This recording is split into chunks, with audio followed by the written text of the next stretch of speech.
أعوذ بالله من الشيطان الرجيم بسم الله الرحمن الرحيم الحمد لله رب العالمين الرحمن الرحيم مالك يوم الدين إياك نعبد وإياك نستعين اهدنا الصراط المستقيم صراط الذين أنعمت عليهم غير المغضوب عليهم ولا الضالين آمين اللهم صل على سيدنا محمد الفاتح لما أغلق والخاتم لما سبق ناصر الحق بالحق والهادي إلى صراطك المستقيم وعلى آله حق قدره ومقداره العظيم سبحان ربك رب العزة عما يصفون وسلام على المرسلين والحمد لله رب العالمين. الهدي أو أما ذبح الهدي l'offrande sacrificielle, la page 273, ذبح الهدي. Et ça c'est un rite oublié, je peux dire, c'est un rite oublié. Pourquoi? Parce que maintenant c'est un bon. ذبح الهدي, c'est l'offrande sacrificielle si tu achètes un bon. 430 riels, environ 120 francs, et c'est fini. Donc tu sens pas vraiment, tu ressens pas la beauté de cette adoration. Alors l'imam ici va nous revivifier cette adoration dans le cœur. فَاعْلَمْ أَنَّهُ تَقَرُّبٌ إِلَى اللَّهِ تَعَالَى. Tu prends un carnet, tu mets l'offrande sacrificielle avant de donner cette somme au responsable.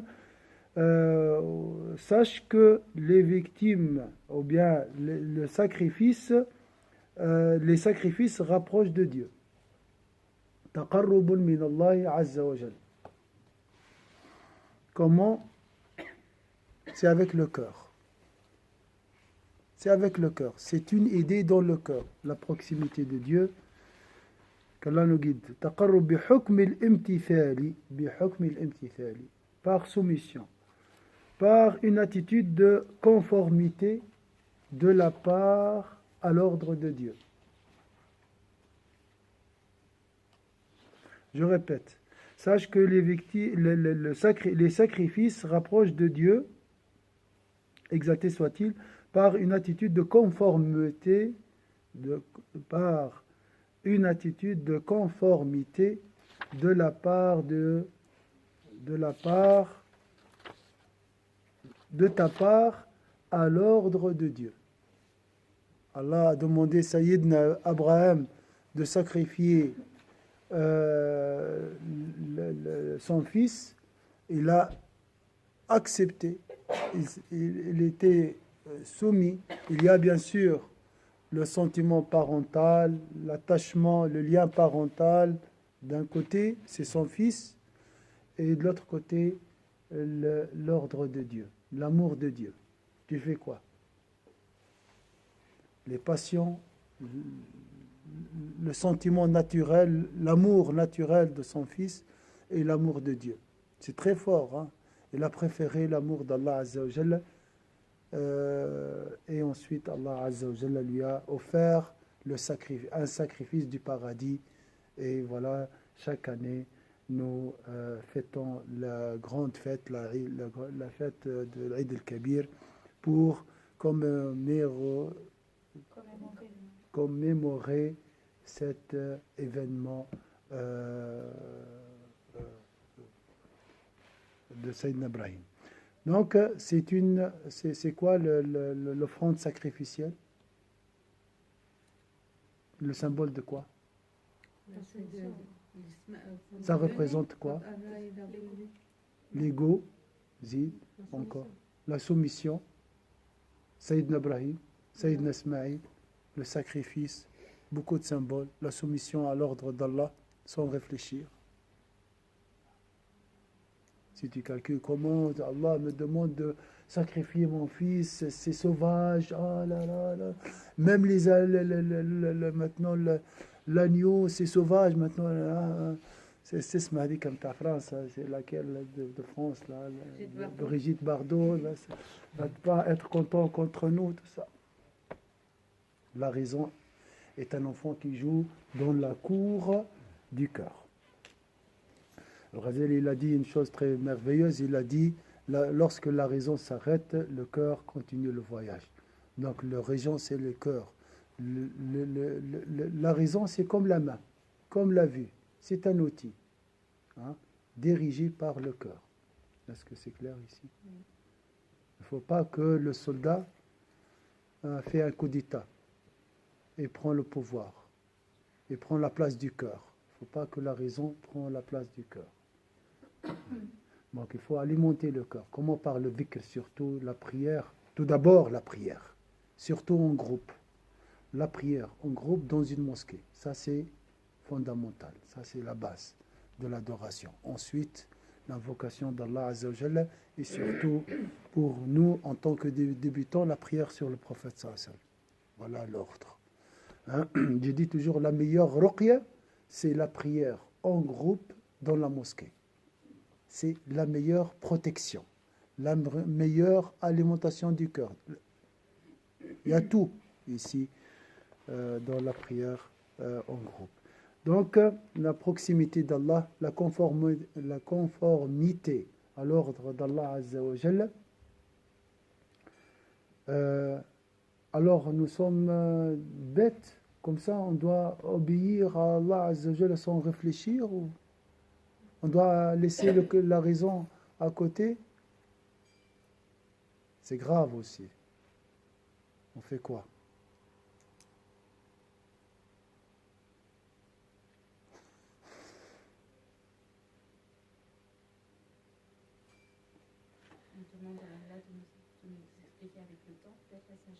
Voilà. Tu œuvres et tu comprendras. Tu comprendras. La raison sera convaincue par l'action. Dans l'action, tu trouveras la certitude. فمن كان يرجو لقاء ربه فليعمل عملا صالحا ولا يشرك بعبادة ربه أحدا. Dans la voie spirituelle, tu œuvres et tu trouveras la certitude. Et la raison sera convaincue.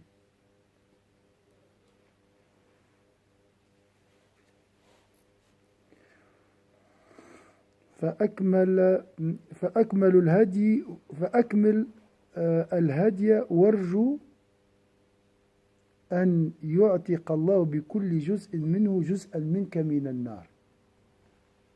Rends ton offrande parfaite. Et là, c'est rare les pèlerins qui offrent par exemple un chameau à la place d'un mouton. Le mieux c'est d'offrir 2 moutons, 3 moutons, hein, par exemple. Mais c'est rare. Hein, chacun, voilà. Et des fois même on cherche à donner le minimum. Ah, j'ai entendu, il y a une banque là, c'est à 370 riels seulement, au lieu de 420 riels. Une différence de 10 francs. Donc, il a dit, Cheikh ici, cherche la meilleure, offre la meilleure chose. Donne plus. Tu donnes à qui? Aux pauvres. Tu vas donner aux pauvres. Allah, il n'a pas besoin de moutons. Il n'a pas besoin de nos sacrifices. Et donc, tu offres à ton cœur. Tu offres la piété à ton cœur. Alors, soumission à l'ordre d'Allah Azza wa Jalla, écarter l'ego ou bien maîtriser l'ego, tu donnes la meilleure chose à Allah Azza wa Jalla. Et espère que Dieu délivre un de tes éléments du feu par chacune des parties de l'animal. Je crois qu'il va dire plus tard, chaque poil te protégera, Inch'Allah, de l'enfer. Protégera une partie de ton corps de l'enfer.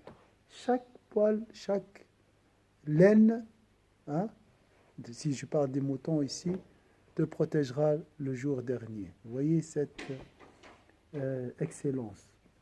Comme cette promesse est mentionnée dans le hadith, on a vu le hadith avant.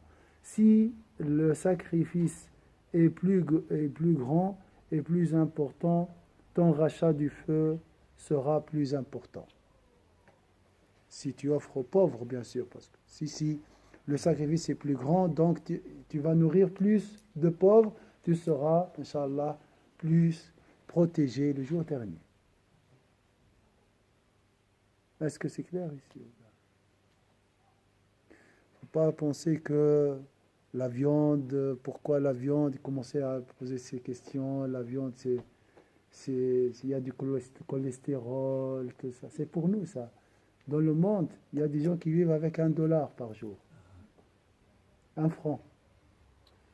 Il y a, oui, il y a des gens qui meurent de faim dans le monde. Il y a des gens qui mangent la viande 1 fois par année. Donc, voilà.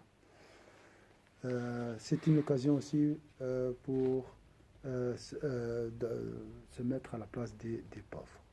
Alors, qui peut me rappeler les idées qui peuvent revivifier ton cœur lorsque tu donnes ce coupon? C'est un coupon, hein, ou tu achètes un coupon. Voilà.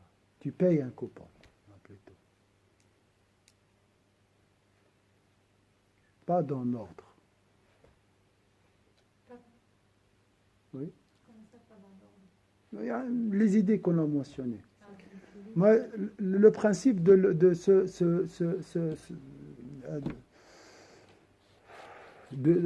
chez le Ghazali, c'est la présence du cœur pendant l'action, dans l'action. C'est ça. La présence du cœur est liée toujours à des idées. Mais c'est les idées qui revivifient le cœur. Est-ce que c'est clair, Arben? Tu fais l'action. L'action est très facile, c'est rien. Hein. Tu peux payer dès maintenant les 120 francs à Ginène et c'est bon. Mais c'est pas ça. C'est pas, c'est un pilier de Hajj. C'est un pilier de Hajj. Quand même, c'est grandiose. Tu sens rien. Alors, voilà quelques pistes qui peuvent nous donner la réjouissance de cette adoration. Qu'est-ce que vous avez retenu de ce que j'ai dit? Sacrifice. Hein? Soumission à l'ordre d'Allah Azza wa Jalla. Donc, écarter tout ce qui est passion, désir. Ouais, j'aime pas ça, j'aime ça. Hein? Tu viens à la prière, c'est 3 heures du matin. Hein? Tu mets tes passions, tes envies à côté. C'est difficile. Hein? Ma femme a levé la voix, je baisse la tête. C'est difficile, mais c'est comme ça. La patience. Hein, quelqu'un m'a insulté, barakallahu fik. Merci beaucoup. Ah oui, c'est ça, Sayyidina Ibrahim. C'est sacrifice, vous pensez se donner un rite de Hajj parmi les 9 rites. Donner 300, 430 riels, et en plus pour les pèlerins suisses, c'est rien, hein, 120 francs. Par rapport à... Tu sais, qu'est-ce qu'ils font les autres? Ils essayent de choisir un Coran du Jésus pour éviter de payer 120 francs, parce que c'est cher pour eux. Croyez-moi, hein. Et c'est légitime, donc c'est... Hein? Ils essayent d'éviter de payer 120 francs parce qu'ils n'ont pas les moyens. Ceux qui viennent de pays pauvres. Oui, il y a des gens qui viennent de pays pauvres. Il y a des gens, au lieu de payer 120 francs, ils font 3 jours de jeûne. Ça, c'est aussi permis pour ceux qui n'ont pas les moyens. 3 jours de jeûne pendant le Hajj et 7 jours chez eux, dans leur pays d'origine. Donc, voilà. Pour nous, 120 francs, c'est rien. Hein. Parce qu'il y en a beaucoup qui viennent de régions pauvres et qui dorment à côté de la mosquée, qui se douchent Oui. en bas. Qui font la queue pour manger les sandwichs, on a vu. Aussi, hein. ouais. Ouais. Il y en a qui peuvent faire. Il ne faut pas me parler de la justice sociale là-bas parce que c'est... Alhamdoulilah. Vous allez voir avec vos propres yeux. Alors, ce n'est pas la faute de l'islam, hein, c'est la faute des musulmans. Je reviens ici sur la question principale, c'est quoi? Le sacrifice. C'est ça, hein? Qu'est-ce que vous voyez aussi dans ce sacrifice? On sentir la douleur des gens qui sont pauvres. Se mettre à la place des affamés dans le monde, qui ne trouvent pas à manger, quoi manger. Qu'est-ce qu'on peut imaginer aussi? Le sacrifice, on a dit. Ça nous rapproche d'Allah, ça nous nettoie de nos péchés et qu'on espère que ça va nous donner pour gagner notre monde. Comme on a dit dans le cours, l'indulgence. L'indulgence. Donc pardonner, le pardon, Les deux. par exemple. Hein. Voilà. Ça, c'est un grand sacrifice. C'est une façon aussi d'invoquer Allah. Maîtriser l'orgueil. Hein. C'est une façon d'invoquer Allah. Le, Demander à Allah de l'offrande. Oui. C'est demander à Allah Azza wa Jal. Oui. nous aider et à avoir le courage. D'accord. Qu'est-ce qu'on peut dire aussi? Moi, je dirais avec les sacrifices, surtout, lui, il voulait sacrifier son fils pour Allah. Oui. Et nous, il ne demande pas ça, il nous demande juste, moi je dis courban, juste Un geste. un geste. Un geste. Penser aux autres. Juste penser aux Ou autres. dès qu'on n'hésite pas, Oui. comme, si c'est 1, 2, 3. Et cette pensée, c'est la piété. Et cette piété, c'est une provision pour toi qui te protégera du feu le jour dernier. On n'a pas peur du feu parce que, machallah, nous sommes des hujjaj et nos hajj est certifié, accepté, tamponné. C'est vrai ou pas? Oui. Hein? Donc, il n'y a personne qui a la garantie. On doit toujours œuvrer, doit garder toujours la crainte révérentielle dans nos cœurs. La visite à Médine. Ça, c'est très beau, Inch'Allah. فإذا وقع بصرك على حيطانها فتذكر أنها البلدة التي اختارها الله عز وجل لنبيه. Lorsque ton regard se portera sur l'enceinte de la ville, souviens-toi que celle-ci est la contrée que Dieu a choisie pour son prophète. Première idée, c'est quoi? C'est la contrée choisie par Allah. Pour qui? Pour la meilleure créature sur cette terre, Sayyidina Muhammad sallallahu alayhi wa sallam. C'est la première idée. Lorsque tu mets le pied à Médine, quand tu descends de l'avion, la première idée c'est quoi? Je vais vers la ville choisie par Allah pour la meilleure créature, Sayyidina Muhammad sallallahu alayhi wa sallam. C'est pour ça qu'il y a l'imam Malik, qu'Allah soit satisfait de lui, il dit que le meilleur Médine est meilleur que la Mecque. Et que le prophète est meilleur que la Kaaba. Sayyidina Muhammad sallallahu alayhi wa sallam est meilleur, l'endroit où il est enterré est meilleur que la Kaaba elle-même. Parce que c'est une création, la Kaaba, et Sayyidina Muhammad est une créature.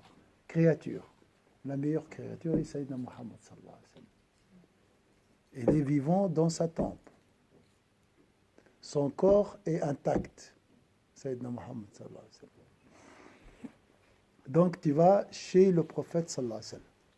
Et tu vas mettre le pied sur la meilleure contrée du monde, Médine. Vous voyez la valeur de cet endroit.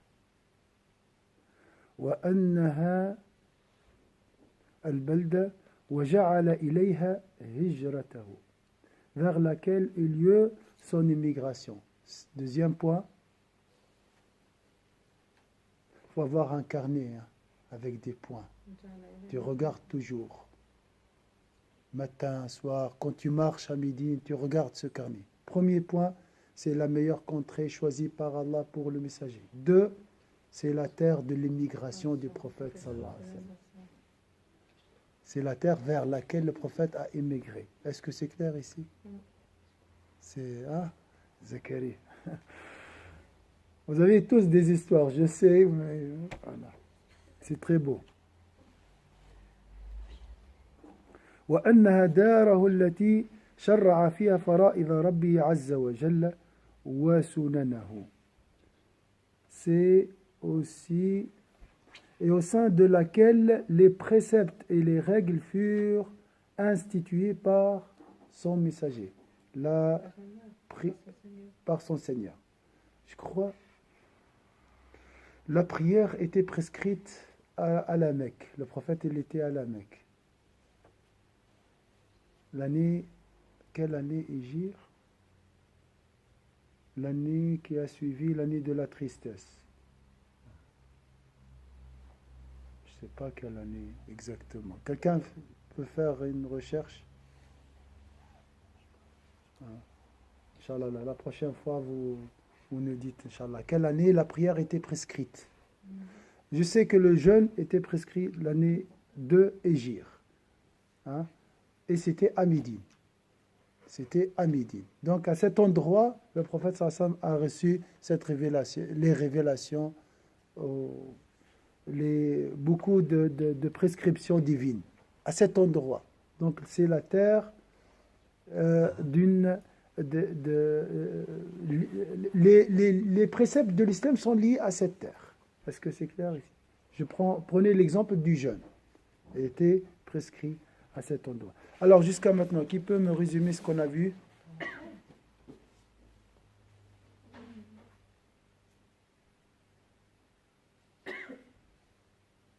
C'est quoi Médine pour vous? C'est la meilleure ville choisie par Allah pour son prophète. Pour la meilleure créature qui est Sayyidina Muhammad sallallahu alayhi wa sallam. C'est la terre d'immigration. C'est la terre de l'immigration.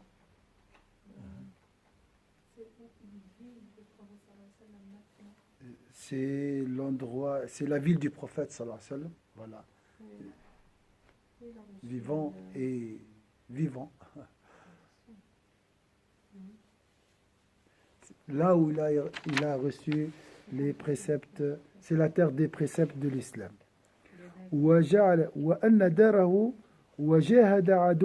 C'est la terre aussi du combat armé, dans laquelle il combattit ses adversaires et où jusqu'à sa disparition.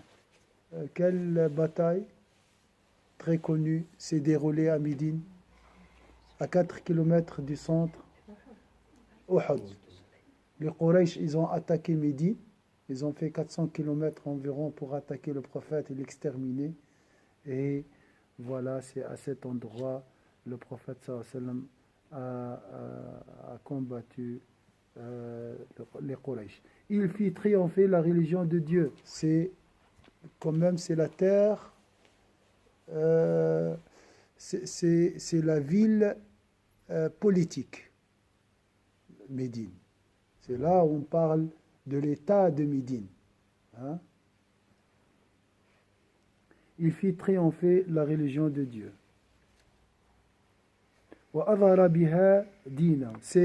C'est la terre politique, la Mecque c'est la terre spirituelle. Voilà.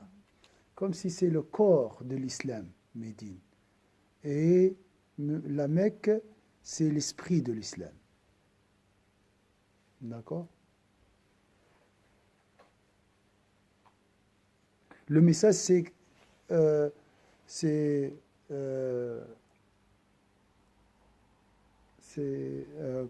quand il est devenu concret à Médine. Il a pris une forme. Le message, la révélation, l'esprit de l'islam a pris sa forme à Médine. De là l'importance de cette ville. وأظهر بها دينه إلى أن توفاه الله ثم جعل تربته فيها وتربة وزيريه القائمين بالحق بعده رضي الله عنهما. Son tombeau y fut placé ainsi que celui de ses deux successeurs, lieutenants de l'islam après lui, qu'Allah soit satisfait des deux. Qui sont les deux qui sont enterrés à côté du prophète sallallahu alayhi wa sallam? Sayyidina Abu Bakr et Sayyidina Omar. Les deux sont enterrés à côté du prophète sallallahu alayhi wa sallam. Donc c'est la terre